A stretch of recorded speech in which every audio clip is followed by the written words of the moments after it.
And as we talk about the widespread nature of addiction and gambling addiction, it's important to keep in mind, I know you'd agree, that the statistics that we may talk about represent real people facing real difficulties.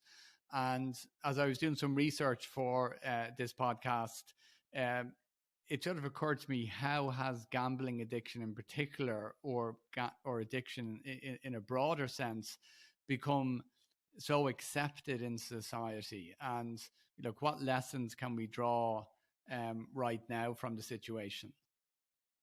Yeah, I mean, initially in terms of gambling addiction, Shay, it's just it has been the normalization of gambling through advertising, in my view, has been the big issue. Um, we have emerging addictions in the what we call process addiction space. So that's where there isn't a substance being ingested. The other two of concern are internet gaming disorder. The gaming industry is proliferating hugely, and there is a crossover between gambling and gaming at the moment. And then the other concern is porn. Which is because of the broadband quality being so much better, because of the sophistication of the product online, and then the proximity to the sex industry. It has kind of revolutionized the sex industry, and what it is doing is it is making, if anything is available, it the end harm increases. So what we're seeing is a lot of referrals of generally men who, because of the proximal nature of porn, are running into all kinds of difficulties. And really, at the click of a button, 20 minutes later, you can be in an apartment somewhere where you never dreamed of being in.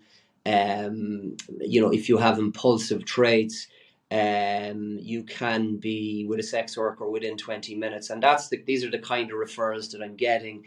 I mean, more so, not through advertising, but again through availability, the likes of social media platforms, Instagram, Facebook, not so much Twitter, Snapchat,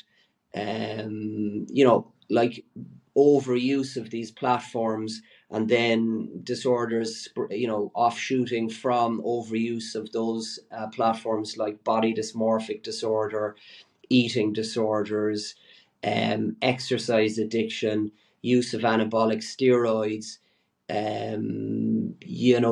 which then starts to go into the beauty industry as well, and aesthetics. So I think there's I suppose, like, it is advertising in the case of gambling, but then in the case of other process addictions, it's tech development has led to the difficulties.